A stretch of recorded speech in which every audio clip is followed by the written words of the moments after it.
तो देखो यार, कुछ ही समय बाद आप सभी का सामाजिक विज्ञान का पेपर होने वाला है और सामाजिक विज्ञान के पेपर में मैं आपको ये बताने वाला हूँ कि आपको पास कैसे होना। देखो, यहाँ पर मैं आपको केवल पास ही नहीं बताने वाला हूँ बल्कि आप बहुत बेहतर नंबर ला सकते हो।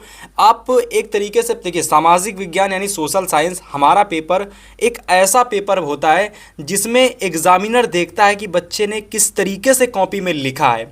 ठीक है। और देखिए, इसी के अलावा अगर हम बात करते हैं एमसीक्यू टाइप के क्वेश्चंस में आप क्या करोगे जिससे कि आप ज़्यादा से ज़्यादा क्वेश्चंस अटैम्प्ट कर पाओ। और पेपर में क्योंकि आपके 20 क्वेश्चंस आने वाले हैं तो 20 में से कम आप लगभग 18 से 15-16 मतलब 15 से लगाकर 18 तक की क्वेश्चंस आप कैसे अटेम्प्ट कर सकते हो, सही कैसे करके आ सकते हो, आज की इस वीडियो पर मैं आपको प्रॉपर तरीके से बताने वाला हूं। ठीक है।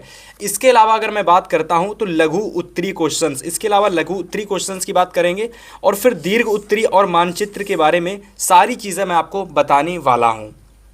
तो देखो, सबसे पहले अगर मैं बात करता हूँ भाई कि हमारे जैसे जो एमसीक्यू टाइप के क्वेश्चंस आने वाले हैं, ठीक है, इसके लिए मैं आपको देखिए 3 तरीके बताता हूँ। देखिए, एमसीक्यू क्वेश्चंस जो हमारे आने वाले, इसके लिए मैं आपको 3 तरीके बताता हूँ। सबसे पहला तरीका, आप ये सारे क्वेश्चन स्वयं से करना। सबसे पहले जितने भी क्वेश्चंस आपको आते हैं सारे क्वेश्चंस आप स्वयं से करिएगा। ठीक है।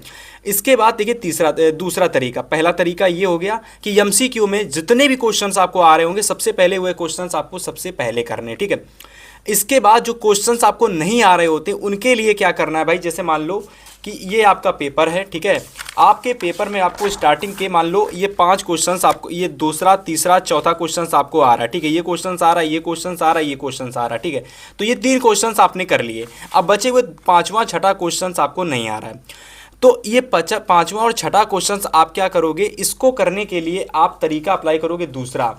आपको ये क्वेश्चंस छोड़ देने हैं। जितने भी क्वेश्चंस आपको नहीं आते हैं, जितने भी क्वेश्चंस आपको नहीं आते वे क्वेश्चंस आपको क्या करने हैं, छोड़ देने हैं।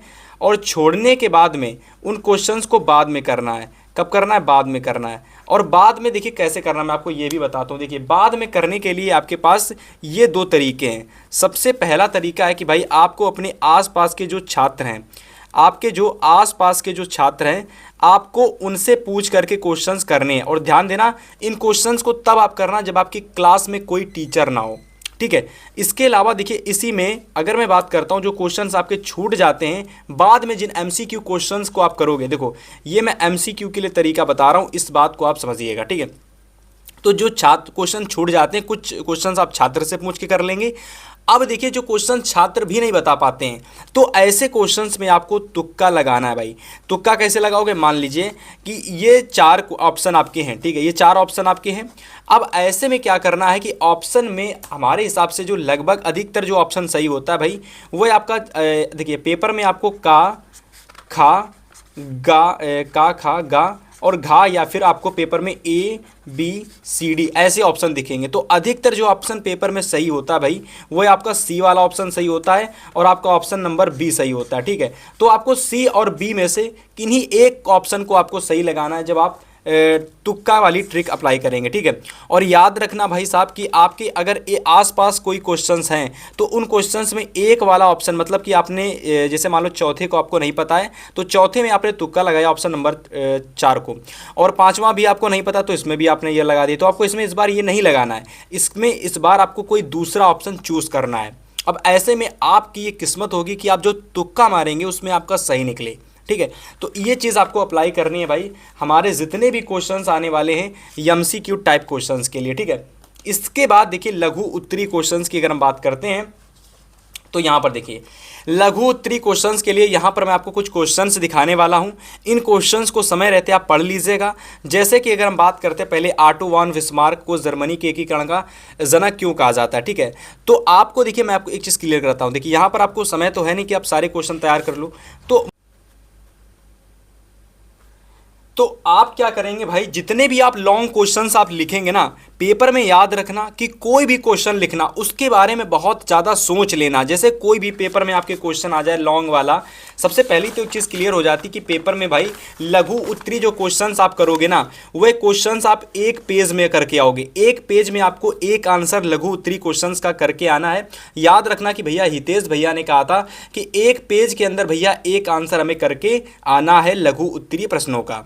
और अगर आपको हितेश भैया की बात याद रहेगी तो आप डेफिनेटली सोशल साइंस में बेस्ट नंबर लेकर आओगे, ठीक है। इसके अलावा जो भी आप आंसर लघु उत्तरी प्रश्नों में करके आएंगे उनको आप देख लीजिए किस तरीके से आप करोगे। देखो इस तरीके से पेपर में आपको आंसर करके आना है, ठीक है। मेरी बात जरा ध्यान समझना, कोई भी क्वेश्चन करना, जैसे अगर नॉर्मल क्वेश्चन है तो भी उसमें कम से कम एक हेडिंग जरूर से बना देना, ठीक है।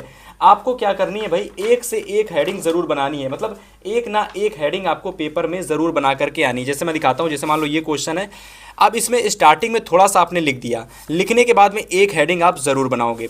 कोई क्वेश्चन आपको नहीं आता उसके बारे में सोचना है पेपर में, इसमें क्या लिख सकता हूँ, ऐसा क्या चीज़ है जो इससे रिलेट कर सकता हूँ, और रिलेट करके मतलब आसपास की चीज़ों को इधर उधर से ले करके आपको आंसर लिख के ज़रूर आना है, ठीक है। अब देखो जैसे मैं आपको दिखाता हूं, मान लो कोई क्वेश्चंस आपका पूछ लिया गया इस तरीके से कि संघवाद क्या है, इसकी प्रमुख विशेषताएं बताइए, या फिर तृतीय क्षेत्रक क्या है, इसकी प्रमुख विशेषताएं बताइए। देखिए आपको पेपर में ना 2 से 3 चीज़ें क्वेश्चन में मिला करके पूछी जाएंगी, तो कैसे करोगे। देखो सबसे पहले तो आप जो चीज़ आपकी पूछी जाती है, जैसे भारतीय राष्ट्रवाद क्या है, जैसे भारतीय राष्ट्रवाद क्या है, तो भारतीय राष्ट्रवाद की हेडिंग बना दी और इसके ऊपर थोड़ा सा लिख दिया। अब ऐसे क्या करना है कि इसके कारण कौन कौन से हैं, ठीक है। तो इसके कारणों को कुछ इस तरीके से आप पॉइंट वाइज लिखेंगे। ऐसे ही पेपर में आपको विशेषताएं वाले क्वेश्चंस आएंगे, ऐसे ही आपके भाग वाले क्वेश्चंस आएंगे, तो ऐसे ही करके आपको देखिए यहाँ पर कितने प्रभाव पड़े, ऐसे मतलब जो भी क्वेश्चंस आते हैं आपको पॉइंट वाइज क्वेश्चंस करके आने हैं, ठीक है। देखो ऐसे ही आप लघु उत्तरी में भी करोगे और पेपर में भाई जितने भी आपके विस्तृत उत्तरी क्वेश्चंस आते हैं उसमें भी आप यही करोगे। लेकिन डिफरेंस ये होगा कि विस्तृत उत्तरी प्रश्नों को आपको भैया 2 पेज में करके आना है। कितने? 2 पेज के अंदर आपको विस्तृत उत्तरी प्रश्नों को करके आना है। यहां पर मैं आपको विस्तृत उत्तरी प्रश्न भी दिखाता हूं। देखो ये कितना इंपॉर्टेंट क्वेश्चन है, प्रथम विश्व युद्ध। ये प्रथम विश्व युद्ध बहुत इंपॉर्टेंट क्वेश्चन है, आपके पेपर में जरूर आने वाला है, ठीक है। इसके अलावा यहाँ पर देख सकते हो कि भाई साहब इस तरीके से आपको पेपर अपना करके आना है, ठीक है। बाकी यार आपको मैं चीज़ें बता चुका हूँ, आप हमारे चैनल पर विजिट करके देख सकते हो, ठीक है। अब जैसे यहाँ पर हम दीर्घ उत्तरी की थोड़ी सी बात कर लेते हैं, तो दीर्घ उत्तरी प्रश्नों में क्या भाई, यहाँ पर भी देखो राष्ट्रवाद से तात्पर्य, राष्ट्रवाद के बारे में इतना लिख दिया, ठीक है। इसके बाद अगर हम आगे बात करते हैं तो देखिए राष्ट्रवाद के उदय में कई परिस्थितियाँ सहायक हैं। तो देखिए आपको इस तरीके से पॉइंट वाइज पेपर में क्वेश्चन आंसर करके आना है, ठीक है। और मेरी बात अगर आपको समझ में आ रही है भाई, तो डेफिनेटली आप सारे क्वेश्चंस पॉइंट वाइज ज़रूर करके आएंगे और पॉइंट में लिखोगे तो यार पूरे नंबर मिलेंगे आपको, ठीक है। इसके अलावा मानचित्र की अगर हम बात करते हैं तो मानचित्र में 2 प्रश्न संख्या आने वाली है पेपर में। इतिहास की एक प्रश्न संख्या आएगी 5, मतलब एक प्रश्न संख्या इतिहास की आएगी जिसमें 5 नंबर के क्वेश्चंस आपको इतिहास के पूछे जाने वाले हैं और 5 नंबर के क्वेश्चंस आपको भूगोल में पूछे जाने वाले हैं, ठीक है। तो यहाँ पर घबराने वाली कोई बात नहीं है। मानचित्र से संबंधित एक वीडियो, आप इस वीडियो को देखने के बाद में एक वीडियो आप यूट्यूब से देख लेना, यूट्यूब पर सर्च करके कि मानचित्र कार्य कैसे करते हैं। मैंने एक वीडियो अभी रिलेट बना रखी है थोड़ी हाल ही में, अगर आप चैनल पर विजिट करोगे तो एक वीडियो मेरी मिल जाएगी जिसमें मैंने बताया है कि मानचित्र आप कैसे भर सकते हो, मानचित्र के क्वेश्चंस आप कैसे कर सकते हो, है ना। तो मानचित्र की एक अलग से आप वीडियो देख लेना जिसमें इतिहास के और भूगोल के क्वेश्चंस आप भारत के मानचित्र में किस तरीके से कर सकते हो पेपर में, उसका मैंने वीडियो डिटेल से बना रखा है। अगर आप चाहो तो किसी और भी यूट्यूबर की वीडियो, किसी भी और टीचर की वीडियो आप देख सकते हो। तो फिलहाल इस तरीके से आपका पूरा ये सामाजिक विज्ञान का पेपर आने वाला है जिसमें आपको MCQ क्वेश्चंस, लघु उत्तरी क्वेश्चंस, दीर्घ उत्तरी क्वेश्चन और मानचित्र सारे क्वेश्चंस आपको देखने को मिलने वाले हैं, ठीक है। तो इस वीडियो में मैंने आपको प्रॉपर तरीके से बताया। अगर आपको वीडियो पसंद आया, वीडियो को लाइक करना, शेयर करना और मेरी तरफ से आप सभी को बेस्ट ऑफ लक पेपर देने की। अच्छे से पेपर करके आइएगा और कमेंट करिएगा कि आपको नेक्स्ट वीडियो किस पर चाहिए। अगर आपको इंग्लिश, मैथ, साइंस जिस पर भी आपको वीडियो चाहिए, कि इंग्लिश की चाहिए, कि मैथ की चाहिए, कि साइंस की चाहिए, तो आप कमेंट करके हमें ज़रूर से बताइएगा। और इसके अलावा आप सभी के लिए देखिए डिस्क्रिप्शन बॉक्स में एक ई-बुक का लिंक मैंने डाल दिया है। ई-बुक करके एक लिंक आपको मिलेगा, तो उस लिंक को आप ज्वाइन कर सकते हैं।